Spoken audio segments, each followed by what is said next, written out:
Friends, അപ്പോൾ നമ്മൾ previous വീഡിയോയിൽ നമ്മൾ ഒരു മൂവിൻ്റെ ഡാറ്റ ഡിസ്പ്ലേ ചെയ്തിട്ടുണ്ടായിരുന്നു. മൂവിൻ്റെ നെയിം, ഡിസ്ക്രിപ്ഷൻ, അതേപോലെ ഒരു ഇമേജ്. ഇനിയിപ്പോൾ നമുക്ക് പുതിയൊരു കൺസെപ്റ്റിലേക്ക് കിടക്കാം, യൂസ് സ്റ്റേറ്റ്. അപ്പോൾ യൂസ് സ്റ്റേറ്റ് യൂസ് ചെയ്യണ എന്താണ് എങ്ങനെയാണെന്നുള്ളതാണ് നമ്മൾ പോണത്. അതിന് മുന്നായിട്ട് നമുക്ക് യൂസ് സ്റ്റേറ്റിന്റെ ആപ്ലിക്കബിൾ ആയ നമുക്കൊരു ലൈക്ക് ബട്ടൺ കൊണ്ടുവരാം. അതെ തന്നെ. അപ്പൊ നമ്മൾ എന്ത് ചെയ്യാൻ പോവാണ്, ഇപ്പൊ ഒരു ലൈക്ക് ബട്ടൺ കൊണ്ടുവന്നു. ആ ലൈക്ക് ബട്ടൺ ക്ലിക്ക് ചെയ്യുമ്പോൾ എത്ര ലൈക്ക് ആയെന്ന് നമ്മൾ കാണിക്കും സൈഡിൽ തന്നെ ഒരു കൗണ്ടർ. ലൈക്കും പിന്നെ ലൈക്കിന്റെ കൗണ്ട് നമ്മൾ സൈഡിൽ കാണിക്കും. അതെ. അപ്പൊ നമുക്ക് ആദ്യം ഒരു ലൈക്ക് ബട്ടൺ വേണം. സോ നമ്മളൊരു ഹീറോ ഐക്കൺസ് എന്ന് പറഞ്ഞിട്ടുള്ള ഒരു വെബ്സൈറ്റ് ഉണ്ട്. ആ വെബ്സൈറ്റിൽ നമ്മൾ പോകുന്നു, നമ്മൾ അവിടെ ചെല്ലുമ്പോൾ നമുക്ക് എന്ത് ചെയ്യാം, ഐക്കൺസ് എല്ലാം കുറെ കാണാൻ പറ്റും. നമ്മൾ അവിടെ ലൈക്ക് എന്നടിക്കും. അപ്പൊ ലൈക്ക് ബട്ടണിന് വേണ്ടിയിട്ട് ഇതില് രണ്ടു തരം ഫോർമാറ്റ് ഉണ്ട്. ഒന്ന് JSX ഉണ്ട്, SVG ഉണ്ട്. SVG ആണ് നമ്മൾ പ്രിഫർ ചെയ്യുക. രണ്ടും ഏത് വേണമെങ്കിലും എടുക്കാം. പക്ഷെ നമ്മൾ ഇവിടെ SVG എന്ന് പറഞ്ഞു കഴിഞ്ഞാൽ എന്ത് തരത്തിലുള്ള ഫോർമാറ്റ് ആണ്? Vector images.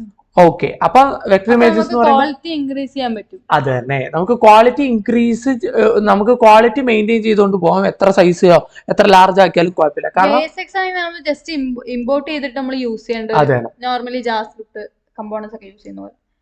ഇനിയിപ്പോ SVG ഉണ്ടെന്ന് വെച്ചിട്ടുണ്ട്. അപ്പൊ നമുക്ക് അത് എങ്ങനെയുണ്ടെന്ന് ഡിസ്പ്ലേ ചെയ്യാം. SVG നമുക്ക് നോക്കാം. അപ്പൊ ഒരു ലൈക്ക് ബട്ടൺ വന്നിട്ടുണ്ട്. ഇനി ജസ്റ്റ് എനിക്കൊരു കൗണ്ട് ഇന്റിജർ എനിക്കൊന്ന് കാണും. ഇനീഷ്യലി 0 ആയിരിക്കുമല്ലോ കൗണ്ട്. നമ്മൾ നോർമൽ ജാവാസ്ക്രിപ്റ്റിൽ എങ്ങനെയാണ് ചെയ്യുക, യൂസ് സ്റ്റേറ്റ് എങ്ങനെയാണ് ഡിഫറെന്റ് ആവുന്നതെന്ന് ജസ്റ്റ് നോക്കാം. ഓക്കെ. അപ്പൊ നമ്മൾ ആദ്യം എന്ത് ചെയ്ത് ഒരു ലെറ്റ് കൗണ്ട് ഈക്വൽ ടു 0 എന്ന് പറഞ്ഞു. ഇനീഷ്യലി കൗണ്ട് 0 ആയിരിക്കുമല്ലോ. ഇനി നമുക്ക് ആ കൗണ്ട് താഴെ ഡിസ്പ്ലേ ചെയ്യാനായിട്ട് ജാവാസ്ക്രിപ്റ്റ് കണ്ടന്റ് ആണ്. ലെറ്റ് എന്ന് വെച്ചിട്ട് നമുക്കൊരു വേരിയബിൾ ഡിക്ലെയർ ചെയ്യാൻ പറ്റും. അതിന്റെ വാല്യൂ 0ലേക്ക് നമ്മൾ പറഞ്ഞു. Okay, fine. ഇനിയിപ്പോ കൗണ്ട് താഴെ ഡിസ്പ്ലേ ആണെങ്കിൽ നമ്മൾ കേർലി ബ്രാക്കറ്റ്സ് യൂസ് ചെയ്ത് കൗണ്ട് പ്രിന്റ് ചെയ്യും. അതെ. ജാവാസ്ക്രിപ്റ്റ് അങ്ങനെയാണ് നമ്മൾ ഉപയോഗിക്കണം HTML ഇടക്ക്. അപ്പൊ നമുക്ക് ഇവിടെ കൗണ്ട് എന്ന് എഴുതി കഴിഞ്ഞാൽ കൗണ്ടിന്റെ വാല്യൂ വന്നിട്ടുണ്ട്. 0 എന്ന വാല്യൂ വന്നു. ഇനിയിപ്പോ നോർമൽ ജാവാസ്ക്രിപ്റ്റിൽ നമ്മൾ എങ്ങനെയാണ് ഇൻക്രിമെന്റ് ചെയ്യാം? നോർമലി നമ്മൾ ഇൻക്രിമെന്റ് ചെയ്യണം ഓൺ ക്ലിക്ക് ഫംഗ്ഷൻ വെച്ചിട്ട് ഒരു ഓൺ ക്ലിക്ക് ഫംഗ്ഷൻ ഉപയോഗിക്കും. അപ്പൊ നമ്മൾ എന്ത് ചെയ്തു, ഓൺ ക്ലിക്ക് നടിച്ചു ഈക്വൽ ടു നമ്മള് നോർമൽ HTML ജാവാസ്ക്രിപ്റ്റ് നമ്മൾ എന്ത് ചെയ്യുക, ഡബിൾ കോട്ട്സിൽ ഫംഗ്ഷന്റെ പേരും ഫംഗ്ഷന്റെ ബ്രാക്കറ്റ്സും ഇടും. അതെ തന്നെ. ഇപ്പൊ നമുക്ക് ഇൻക്രിമെന്റ് എന്നാണ് ഫംഗ്ഷൻ എങ്കിൽ ഇങ്ങനെയാണ് നോർമലി നമ്മൾ എഴുതാറ്. ഓക്കെ. അപ്പൊ നമ്മളിപ്പോ ഇനി ഇത് നമ്മുടെ റിയാക്റ്റിൽ നമ്മൾ എഴുതുമ്പോഴത്തേക്കും എങ്ങനെ എഴുതുമെന്ന് ചോദിച്ചു കഴിഞ്ഞാൽ നമ്മൾ ഈ പറഞ്ഞ ഡബിൾ കോട്ട്സ് ആദ്യം റിമൂവ് ചെയ്യും. പിന്നെ നമ്മൾ ഈ ബ്രാക്കറ്റും റിമൂവ് ചെയ്യും. എന്നിട്ട് നമ്മളൊരു കേർലി ബ്രാക്കറ്റിന്റെ അകത്ത് ഈ ഫംഗ്ഷന്റെ പേര് മാത്രം എഴുതും. ഓക്കെ. ഇനി ഈ ഫംഗ്ഷൻ നമ്മൾ റിട്ടേൺ പൊക്കത്ത് ഡിഫൈൻ ചെയ്യും. ഈ പ്ലേസിലാണ് ഈ റിട്ടേണിന് മുമ്പും ഈ പറഞ്ഞ കേർലി ബ്രാക്കറ്റിന് ശേഷമാണ് നമ്മൾ ജാവാസ്ക്രിപ്റ്റ് എഴുതുന്നത്. അപ്പൊ നമ്മൾ നോർമലി ഫംഗ്ഷൻ എഴുതണ പോലെ അല്ലേ? Function name. അതെ, ഫംഗ്ഷൻ എഴുതും. ഇവിടെ ഫംഗ്ഷൻ നെയിം ഇൻക്രിമെന്റ് ആണ്. അതെ, ഇൻക്രിമെന്റ്. ദെൻ ഫംഗ്ഷന്റെ ബ്രാക്കറ്റ്സ് പിന്നെ കേർലി ബ്രാക്കറ്റിൽ സ്റ്റാർട്ട് ചെയ്യാം. അതെ. അപ്പൊ ഇതിനകത്ത് ഞാൻ സ്റ്റാർട്ട് ചെയ്തിട്ട് ഇനി നമ്മൾ എന്ത് ചെയ്യണം? ഓൺ ക്ലിക്കിലാണ് നമ്മൾ ഈ ഫംഗ്ഷൻ വിളിക്കുന്നത്. ഓൺ ക്ലിക്ക് ചെയ്യുമ്പോൾ എന്താ സംഭവിക്കണ്ടേ? ലൈക്ക് ഇൻക്രിമെന്റ് ആവും. അതെ. അപ്പൊ ഇവിടെ കൗണ്ട് എന്നാണ് വാല്യൂ. അപ്പൊ കൗണ്ട് പ്രോഗ്രാമിംഗിലൊക്കെ കൊടുക്കുന്ന പോലെ കൊടുക്കാം അല്ലെ? കൗണ്ട് പ്ലസ് അല്ലെങ്കിൽ കൗണ്ട് +1 എന്ന് കൊടുക്കാം. കൗണ്ട് ഈക്വൽ ടു കൗണ്ട് +1 വരെ നമുക്ക് ഇവിടെ എന്ത് ചെയ്യാം, കൗണ്ട് പ്ലസ്. ഇത് ചെയ്യുന്ന സമയത്ത് കൺസോൾ ലോഗ് ചെയ്യാം നമുക്ക്. അപ്പൊ വരുന്ന ചേഞ്ചസ് കാണാൻ പറ്റും. നമുക്ക് കൗണ്ട് ചെയ്ത ആ സമയത്ത് എന്തൊക്കെ വരുന്നു എന്നാണ്. നമുക്കൊന്ന് എന്ത് ചെയ്യാം, ഒന്ന് പോയി ടെസ്റ്റ് ചെയ്ത് നോക്കാം. നമുക്ക് ഇവിടെ താഴത്ത് വന്ന് ഇൻസ്പെക്ട് അടിച്ചു കഴിഞ്ഞാൽ നിങ്ങൾക്ക് എന്ത് ചെയ്യാം, എന്നിട്ട് നമുക്ക് ഇത് രണ്ട് സൈഡിലേക്ക് ഇട്ട് വെക്കാം. രണ്ട് സൈഡിൽ വെച്ച് കഴിഞ്ഞാൽ നമുക്ക് ഒരു സമയത്ത് എന്തൊക്കെ നടക്കുന്നതെന്ന് കാണാം. ഓക്കെ. കൺസോളൊന്നുമില്ല. ഇനിയിപ്പോ ക്ലിക്ക് ചെയ്ത് കഴിഞ്ഞാൽ നമ്മളൊരു ലൈക്ക് ബട്ടൺ ഞെക്കി 2-3 പ്രാവശ്യം ഞെക്കി. ഇത് കൺസോൾ അപ്ഗ്രേഡ് ആവുന്നുണ്ട്, ഇൻക്രിമെന്റ് ആവുന്നുണ്ട്. ആക്ച്വലി ഫംഗ്ഷൻ വർക്ക് ചെയ്യുന്നുണ്ട്. പക്ഷെ എന്താ ഡിസ്പ്ലേ ആവാത്തതിന്റെ മെയിൻ ആയിട്ടുള്ള റീസൺ എന്ന് വെച്ചാൽ ജാവാസ്ക്രിപ്റ്റിൽ ആദ്യമേ നമ്മൾ എന്ത് ചെയ്തു, പറഞ്ഞു കൗണ്ട് എന്ന് പറയുന്നത് 0 ആണ്. അപ്പൊ അത് കൗണ്ട് ഡിസ്പ്ലേ ചെയ്തു. സോ കൗണ്ട് വന്നു. പക്ഷേ പിന്നെ ഇത് വർക്ക് ചെയ്യുമ്പോൾ ഇത് ഇവിടെ മാത്രമേ എന്താവുള്ളൂ, എക്സിക്യൂട്ട് ആവുള്ളൂ. അത് ഇവിടത്തേക്ക് എന്താവൂല, അപ്ഡേറ്റ് ആവൂല. കാരണം ഡോം ഓരോ പ്രാവശ്യം അപ്ഡേറ്റ് ആവണമെന്ന് നമ്മൾ പറയണില്ല. ഓരോ പ്രാവശ്യം ഇതാക്കുമ്പോൾ മാറണമെന്ന് പറയില്ല. ഇതിന് വേണ്ടിയിട്ട് നമ്മൾ നേരത്തെ ഉപയോഗിച്ചുകൊണ്ടിരുന്നതെന്ന് വെച്ച് കഴിഞ്ഞാൽ HTML ജാവാസ്ക്രിപ്റ്റ് ഉപയോഗിച്ചുകൊണ്ടിരുന്നപ്പോൾ നമ്മൾ document.getElementById വെച്ചിട്ട് ആക്സസ് ചെയ്തിട്ട് ഓരോ പ്രാവശ്യം .inner.html നമ്മൾ ചേഞ്ച് ചെയ്യുമായിരുന്നു. നമ്മൾ എന്തെങ്കിലും document.getElementById ഐഡി എടുത്തിട്ട് .inner.html ഈക്വൽ ടു നമ്മൾ ഈ വാല്യൂ അതിന്റെ അകത്തോട്ട് ഇട്ട് കൊടുക്കുക. അതിനേക്കാളും എളുപ്പം നമുക്ക് ഇതിലൂടെ ബെറ്റർ ആയിട്ടുള്ള ഒരു വേ ആണ് നമ്മൾ ഇവിടെ എന്ത് ചെയ്തിട്ട് റിയാക്ട് കൊണ്ടുവന്നത്, സ്റ്റേറ്റ് യൂസ് ചെയ്തിട്ട്. സ്റ്റേറ്റ് ഒരു ഹുക്ക് ആണോ? അതെ തന്നെ. സ്റ്റേറ്റിന് ഒരു ഹുക്ക് എന്ന് വിളിക്കുന്നതിന്റെ കാരണം എന്ന് വെച്ച് കഴിഞ്ഞാൽ, ഒന്ന് അതൊരു ഫംഗ്ഷനാലിറ്റിയാണ്. ഹുക്ക് എന്ന് പറഞ്ഞ ഒരു ഫംഗ്ഷനാലിറ്റിയാണ്. അതിൽ പുറമെ ആയിട്ട് റിയാക്റ്റിന് കുറച്ച് നിയമങ്ങളുണ്ട്. മൗണ്ടിങ്, ഡീമൗണ്ടിങ് എന്നൊക്കെ പറഞ്ഞ കൺസെപ്റ്റുകളുണ്ട്. അപ്പൊ ഈ കാര്യങ്ങളൊക്കെ വർക്ക് ചെയ്തുകൊണ്ട് തന്നെ ഈ സംഭവങ്ങൾ ഈ കാര്യങ്ങൾ ചെയ്യാൻ വേണ്ടിയിട്ടാണ്. അതൊക്കെ അഡ്വാൻസ് ആയിട്ടുള്ള കാര്യങ്ങളാണ്. ഓരോന്ന് എന്തൊക്കെ ചെയ്യണം എന്നുള്ളത് അതൊക്കെ നമുക്ക് ഡീറ്റെയിൽ ആയിട്ട് പറയാം. അപ്പോൾ ഇതൊക്കെ ഓരോന്ന് എന്തൊക്കെ ചെയ്യണം എന്നുള്ളത് ഉദ്ദേശിച്ച് പറയാനായിട്ടാണ്. അപ്പൊ അതിനാണ് നമ്മൾ ഹുക്സ് എന്ന് പറയുന്നത്. ഫോർ എക്സാമ്പിൾ എന്തൊക്കെ ഹുക്സ് ഉണ്ട്? യൂസ് സ്റ്റേറ്റ് എന്ന് പറഞ്ഞൊരു ഹുക്ക് ഉണ്ട്, സ്റ്റേറ്റ് മാനേജ് ചെയ്യാൻ. യൂസ് എഫക്ട് എന്ന് പറഞ്ഞ ഹുക്ക് ഉണ്ട്. അത് ഈ സ്റ്റേറ്റിനെ തന്നെ, ഈ സ്റ്റേറ്റ് ഓരോന്ന് മാറുമ്പോഴത്തേക്കും എന്തൊക്കെ സംഭവിക്കണം ഇങ്ങനെയുള്ള കാര്യങ്ങളൊക്കെ പറയാം. ഇപ്പൊ യൂസ് റഫ് എന്ന് പറഞ്ഞ ഹുക്ക് ഉണ്ട്, യൂസ് ഫോം എന്ന് പറഞ്ഞ ഹുക്ക് ഉണ്ട്. ഫോമിൽ നിന്ന് ഡാറ്റ എടുക്കാൻ വേണ്ടിയിട്ട് സ്പെഷ്യൽ ആയിട്ടുള്ള ഹുക്ക് ഉണ്ട്. അപ്പൊ ഇങ്ങനെയുള്ള കാര്യങ്ങളൊക്കെ ഉള്ളു, ലേറ്റർ ഓൺ പഠിക്കാം. ഓക്കെ, അപ്പൊ നമ്മളിപ്പോ ഈ ഒരു പ്രശ്നം ഇത് സോൾവ് ചെയ്യാൻ വേണ്ടി നമ്മൾ ഇവിടെ ഉപയോഗിക്കുന്ന യൂസ് സ്റ്റേറ്റ് എന്ന് പറഞ്ഞ ഹുക്കാണ്. അപ്പൊ നമ്മൾ ആദ്യം യൂസ് സ്റ്റേറ്റ് ഇമ്പോർട്ട് ചെയ്യണം. എവിടെന്നാ ഇമ്പോർട്ട് ചെയ്യണ്ടേ? അത് റിയാക്ട് എന്ന് പറഞ്ഞ ഈ പാക്കേജ് ഉണ്ടല്ലോ, ഈ പാക്കേജിന്റെ അകത്ത് തന്നെ യൂസ് സ്റ്റേറ്റ് ഒക്കെ ഉണ്ട്. അപ്പൊ നമ്മൾ അത് എങ്ങനെ എടുക്കും എന്ന് ചോദിച്ചാൽ, ഇപ്പൊ നമ്മളിവിടെ ഇപ്പൊ റിയാക്ട് ഓൾറെഡി എടുത്തിട്ടുണ്ട് ഇതിൽ നിന്ന്. അപ്പൊ നമ്മൾ കോമ ഇട്ടതിന് ശേഷം ഒരു കേർലി ബ്രാക്കറ്റ് ഇട്ടിട്ട് യൂസ് സ്റ്റേറ്റ് എന്ന് എടുക്കും. അത് കേർലി ബ്രാക്കറ്റിൽ ഇടാൻ കാരണം അവർ എക്സ്പോർട്ട് ചെയ്തിരിക്കുന്ന ഫംഗ്ഷൻ ഓൾറെഡി ഇത് ഉണ്ടാക്കി വെച്ച ഫംഗ്ഷൻ യൂസ് സ്റ്റേറ്റ്. അത് യൂസ് സ്റ്റേറ്റ് എന്ന് പറഞ്ഞ പേരിൽ അവിടെ എഴുതി വെച്ചേക്കണം ഈ ഫംഗ്ഷൻ. അപ്പൊ അത് അതേപോലെ തന്നെ നമ്മൾ എടുക്കുവാണെങ്കിൽ നമ്മൾ എന്ത് ചെയ്യും? കേർലി ബ്രാക്കറ്റ് ഇടും. നമ്മളിപ്പോ എന്തെങ്കിലും ഒരു പേരിൽ ഇപ്പൊ റിയാക്ട് എന്ന് പറഞ്ഞ സംഭവം, ഇപ്പൊ റിയാക്ട് എന്ന് പറഞ്ഞ പാക്കേജിനെ ഞാൻ റിയാക്ട് എന്ന് പറഞ്ഞ പേരിൽ എടുക്കുവാണ്. എനിക്ക് ആർ എന്ന് പറഞ്ഞ പേരിൽ എടുക്കാം, എസ് എന്ന് പറഞ്ഞ പേരിൽ എടുക്കാം. പക്ഷെ യൂസ് സ്റ്റേറ്റ് എന്ന് പറഞ്ഞാൽ യൂസ് സ്റ്റേറ്റ് എന്ന് പറഞ്ഞ പേരിൽ തന്നെ എടുക്കാം. ഓക്കെ, ഇനിയിപ്പോ നമുക്ക് ഈ ഫംഗ്ഷൻസും കാര്യങ്ങളൊന്നും നമുക്ക് ഇവിടെ ആവശ്യമില്ല. അപ്പൊ ഇത് കളഞ്ഞു. പക്ഷെ ഇവിടെ എറർ വന്നിട്ടുണ്ട്, കൗണ്ട് ഈസ് നോട്ട് ഡിഫൈൻഡ് എന്ന് പറഞ്ഞിട്ട് കൗണ്ട് ഇല്ല. അപ്പൊ നമ്മൾ എങ്ങനെയാണ് ഇനി ഈ കൗണ്ട് പറയാൻ പോണേന്ന് വെച്ച് കഴിഞ്ഞാൽ നമ്മൾ സ്റ്റേറ്റ് ഉപയോഗിച്ചിട്ട്, അപ്പൊ നമ്മൾ ആദ്യം എന്ത് ചെയ്യണം? കോൺസ്റ്റ് നമ്മളൊരു കോൺസ്റ്റന്റ് വാല്യൂ ആണെന്ന് നമ്മൾ പറയും. സ്ക്വയർ ബ്രാക്കറ്റ് ഇട്ടതിന് ശേഷം ആദ്യം നമ്മൾ എന്ത് വേരിയബിൾ ആണെന്ന് പറയും. അപ്പൊ അവിടെ വേരിയബിൾ എന്തായിരുന്നു? കൗണ്ട്. നമുക്ക് അതേ വേരിയബിൾ തന്നെ ഉപയോഗിക്കാം, കൗണ്ട്. ഓക്കെ, ഇനി കോമ ഇട്ടതിന് ശേഷം നമ്മൾ അടുത്ത ആർഗ്യുമെന്റ് ആയിട്ട് കൊടുക്കാൻ പോണത് എന്ത് ഫംഗ്ഷൻ ആണ് ഈ പറഞ്ഞ കൗണ്ടിന്റെ ഒപ്പം അസോസിയേറ്റ് ചെയ്യേണ്ടത്. എന്ത് ഫംഗ്ഷൻ വെച്ചിട്ടാണ് നമ്മൾ കൗണ്ടിനെ ചേഞ്ച് ചെയ്യുന്നോ ആ പേരാണ് നെക്സ്റ്റ് കൊടുക്കുക. ഓക്കെ, അപ്പൊ നമുക്ക് ഇവിടെ ബൈ കൺവെൻഷൻ നമുക്ക് എന്ത് ചെയ്യാം? സെറ്റ് എന്ന് പറയുക, അതിനുശേഷം നമ്മുടെ വേരിയബിളിന്റെ പേര് പറയാം. അങ്ങനെയാണ് നമ്മൾ നോർമലി സെറ്റ് ചെയ്യണത്.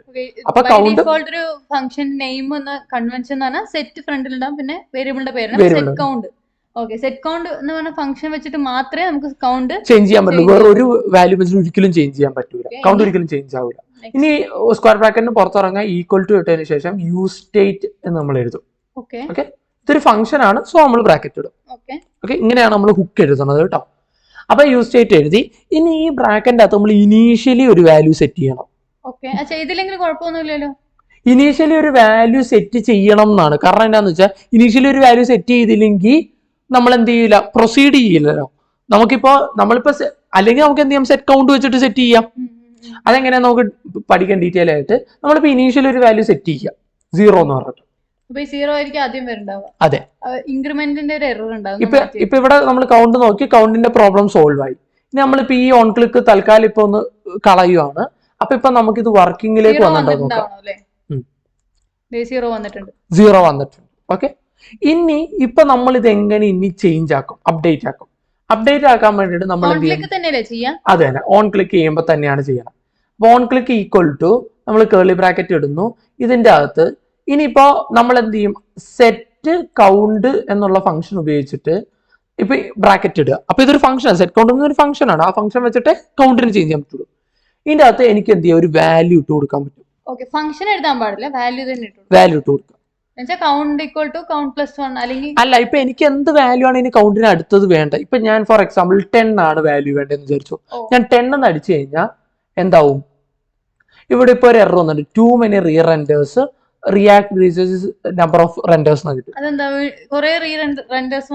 അപ്പൊ അതിന്റെ അർത്ഥം എന്താ കാര്യം എന്ന് വെച്ച് കഴിഞ്ഞാൽ, നമ്മളിവിടെ ഒരു പ്രശ്നമുണ്ട്. നമ്മളിവിടെ ഈ ഫോമിൽ ഒരു കാര്യം വിളിച്ചു കഴിഞ്ഞാൽ, ഇപ്പൊ നമ്മൾ നോർമലി HTML എഴുതണ പോലെയല്ലേ ഇവിടെ റിയാക്ടിൽ എഴുതുമ്പോഴത്തേക്കും മനസ്സിലായി. നമ്മൾ ഫംഗ്ഷൻ കോൾ എങ്ങനെ വിളിക്കുക? വെറുതെ ആ ഫംഗ്ഷൻ വിളിച്ചിട്ട് ഫംഗ്ഷൻ കോളിൽ വിളിക്കുക. അപ്പൊ നമ്മൾ വെറുതെ ഓൺ ക്ലിക്കിൽ ആ ഫംഗ്ഷൻ കോൾ എന്ന രീതിക്ക് ആ സെറ്റ് കൗണ്ടും ബ്രാക്കറ്റ് ഇട്ട് കഴിഞ്ഞാൽ ഇത് ഇൻഫിനിറ്റ്ലി ഇങ്ങനെ റിയാക്ട് ഇങ്ങനെ റീഡ് ചെയ്ത് താഴത്തോട്ട് വരുമ്പോ തന്നെ ഇത് കണ്ടു കഴിഞ്ഞാൽ ഇങ്ങനെ വിളിച്ചുകൊണ്ടേയിരിക്കും. അത് സ്റ്റേറ്റ് ആയതുകൊണ്ട് ഇങ്ങനെ വിളിച്ചുകൊണ്ടേയിരിക്കും കണ്ടിന്യൂസ്. അതാണ് അത് മാറാൻ വേണ്ടി നമുക്ക് എന്താ ചെയ്യാം? നമുക്കത് മാറാൻ വേണ്ടിയിട്ട് ഇതിനിപ്പോ വിളിക്കാൻ പാടില്ലെന്ന് പറയണം. വിളിക്കാൻ പാടില്ലായെങ്കിൽ നമ്മൾ എന്ത് ചെയ്യുന്ന വെച്ചാൽ ഒരു അനോണിമസ് ഫംഗ്ഷൻ ഇട്ട് കൊടുക്കും. ഓൺ ക്ലിക്ക് ചെയ്യുമ്പോൾ മാത്രമേ വിളിക്കാൻ പാടുള്ളൂ. അത് തന്നെ, ആ സമയത്ത് മാത്രമേ വിളിക്കാവുള്ളൂ. അപ്പൊ നമ്മൾ എന്ത് ഓൺ ക്ലിക്ക് എഴുതി അതിനുശേഷം ഇവിടെ ഒരു അനോണിമസ് ഫംഗ്ഷൻ കൊണ്ടുവന്നു. അനോണിമസ് ഫംഗ്ഷൻ എന്ന് പറഞ്ഞാൽ ഒന്നുമില്ല, നമ്മളൊരു ഫംഗ്ഷൻ ഡിസ്പ്ലേ പേജിൽ അതെ ഇത് ഇവിടെ കൊണ്ടുവന്ന അതേ സംഭവം. എന്താണ് ഒരു ഫംഗ്ഷൻ, ആ ഫംഗ്ഷന് പേരില്ല, എന്നാൽ അപ്പൊ അതെന്ത് ഒരു സ്റ്റോപ്പേജ് ആയിട്ട് നിന്നോളും. അപ്പൊ ഓൺ ക്ലിക്ക് ഇപ്പൊ നമ്മൾ നോർമലി റീഡ് ചെയ്ത് വരുമ്പോൾ അനോണിമസ് ഫംഗ്ഷൻ കണ്ടാൽ നമ്മൾ വെറുതെ വിളിക്കൂല, എന്തെങ്കിലും ഒരു ആവശ്യത്തിന് അതിന് മുമ്പ് അതിനെ ട്രിഗർ ചെയ്താലേ അത് വിളിക്കുള്ളൂ. അതെ. അപ്പൊ ഇപ്പൊ നമ്മൾ ഓൺ ക്ലിക്ക് ചെയ്യുവാണെങ്കിൽ ആദ്യം അനോണിമസ് ഫംഗ്ഷൻ വിളിക്കും. അനോണിമസ് ഫംഗ്ഷൻ ആണ് സെറ്റ് കൗണ്ടിനെ വിളിക്കുന്നത്. അപ്പൊ ഇവിടെ നമ്മളിപ്പോ ഒന്ന് എറർ മാറിയിട്ടുണ്ട്. നമ്മൾ ഇനി ലൈക്ക് ബട്ടൺ ഞെക്കി കഴിഞ്ഞാൽ 10 ആയിട്ടുണ്ട്. 10 കൊടുത്ത് ഇനി എനിക്ക് 1 by 1 ഇൻക്രിമെന്റ് ചെയ്യണമെങ്കിൽ നമുക്കിപ്പോ 1 by 1 ഇൻക്രിമെന്റ് ചെയ്യണമെങ്കിൽ ഇപ്പൊ 10 എന്ന് പറഞ്ഞാൽ വാല്യൂ ഒറ്റയടിക്ക് വെച്ചോണ്ട് അതങ്ങനെ വന്നു. ഇനിയിപ്പോ എന്ത് ചെയ്യുമെന്ന് വെച്ചാൽ നമുക്കിപ്പോ 1 by 1 ഇൻക്രിമെന്റ് ആവുകയാണെങ്കിൽ നമ്മൾ ആദ്യം കൗണ്ട് വിളിക്കാം. ആരെയാണ് ഇൻക്രിമെന്റ് ചെയ്യുന്നത് പ്ലസ് എത്ര വാല്യൂ ആണ് ഇൻക്രിമെന്റ് ആവേണ്ടത്. അപ്പൊ എന്ത് പറ്റും ഇവിടെ ഓട്ടോമാറ്റിക്കലി ഇവിടെ സംഭവിക്കുന്നത് എന്താ, കൗണ്ടിന്റെ വാല്യൂ ഇപ്പൊ 0 പ്ലസ് 1 എന്ന് പറഞ്ഞാൽ 1 ആയി. ആ 1 സെറ്റ് കൗണ്ടിന്റെ അകത്തോട്ട് കൊടുക്കും. അപ്പൊ സെറ്റ് കൗണ്ടിന്റെ വാല്യൂ ഇപ്പൊ 1 ആവും. അപ്പൊ കൗണ്ടിന്റെ വാല്യൂ ഇപ്പൊ 1 ആവും. അടുത്ത പ്രാവശ്യം ഇനി എന്ത് ചെയ്യണം, കൗണ്ടിന്റെ വാല്യൂ 1 പ്ലസ് 1 എന്ന് പറയുമ്പോഴത്തേക്കും 2 ആയി. അത് സെറ്റ് കൗണ്ടിന്റെ അകത്തോട്ട് കൊടുക്കും. അപ്പൊ കൗണ്ടിന്റെ വാല്യൂ 2 ആയി. ഇങ്ങനെയാണ് വർക്ക് ആവുന്നത്. അപ്പൊ നമ്മൾ എന്ത് ചെയ്തു, ഒന്ന് റീലോഡ് ചെയ്ത് കഴിഞ്ഞാൽ 0 ആണ് ഇനീഷ്യൽ വാല്യൂ. സോ നമ്മൾ എന്ത് ചെയ്യുന്നു, ലൈക്ക് ചെയ്ത് കഴിഞ്ഞാൽ 1 2 3 4 എന്ന് കഴിഞ്ഞിട്ട് ഇൻക്രിമെന്റ്. അടിപൊളി യൂസേജ് അല്ലേ, യൂസ് ചെയ്തിട്ടുണ്ട്. അതെ. അപ്പൊ നമുക്ക് എന്ത് ചെയ്യാം, സിമ്പിൾ ആയിട്ട് എന്ത് ചെയ്യാം, ഡാറ്റ ചേഞ്ച് ചെയ്യാനും കാര്യത്തിനൊക്കെ പറ്റും വിത്തൗട്ട് ഇൻജെക്ട് ചെയ്യണേനേക്കാളും ഡോക്യുമെന്റ്. അതെ, മാത്രല്ല ഇപ്പൊ ഇതൊരു 5 എന്ന് ഇട്ടെന്ന് വിചാരിച്ചോ, നമുക്ക് എന്ത് ചെയ്യാം അറ്റ് എ ടൈം ഈ സാധനത്തിന് 5 വെച്ച് ഇൻക്രിമെന്റ് ചെയ്യാം. അതാണ് യൂസേജ്. അപ്പൊ ഇനി അടുത്തൊരു ദിവസം എന്ന് വെച്ചാൽ നമ്പർ മാത്രമേ ചെയ്യാൻ പറ്റുള്ളൂ. എന്തൊക്കെ ഡാറ്റ ടൈപ്പ് പറ്റും? ജാവാസ്ക്രിപ്റ്റിന് വരുന്ന എല്ലാ ഡാറ്റ ടൈപ്പുകളും നമുക്ക് ഇവിടെ ഉപയോഗിക്കാം. ഫോർ എക്സാമ്പിൾ നമുക്കിപ്പോ അതെ ഇപ്പൊ ABC എന്ന് ഉപയോഗിച്ച് കഴിഞ്ഞാൽ ABC ആദ്യം തന്നെ എന്ത് ചെയ്യും, ഇനീഷ്യൽ വാല്യൂ ABC ആയിരിക്കും. എനിക്കിത് കഴിഞ്ഞിട്ട് ഇപ്പൊ EFG ആക്കണമെന്ന് വിചാരിച്ചോ, അപ്പൊ ഞാൻ എന്ത് ചെയ്യും, ഡബിൾ കോഡ്സിന്റെ അകത്ത് EFG എന്നിട്ട് അപ്പൊ ഓൺ ക്ലിക്ക് ചെയ്യുമ്പോൾ ടെക്സ്റ്റ് മാറും, EFG എന്നാവും. അടിപൊളിയാണല്ലോ. ഇനിയിപ്പോ നമുക്ക് എന്തൊക്കെ ഡാറ്റ, അറേ ഉപയോഗിക്കാം, ഒബ്ജക്റ്റ് ഉപയോഗിക്കാം അല്ലേ? അറേ, ഒബ്ജക്റ്റ്, സാധനങ്ങൾ, ഇങ്ങനെ ഫ്ലോട്ടിംഗ് പോയിന്റ് നമ്പേഴ്സ്, ഇതൊക്കെ നമുക്ക് ഉപയോഗിക്കാം. അപ്പൊ ഇതിന് ആവശ്യത്തിനനുസരിച്ച് നമുക്ക് യൂസ് ചെയ്യാൻ പറ്റും അല്ലേ? അതെ. അപ്പൊ നമ്മളിവിടെ ലൈക്കിന്റെ ബട്ടൺ ആണ് യൂസ് ചെയ്യാം. ഓക്കെ. അപ്പൊ ലൈക്ക് ചെയ്യും തോറും 0 കൗണ്ട് പ്ലസ് 1.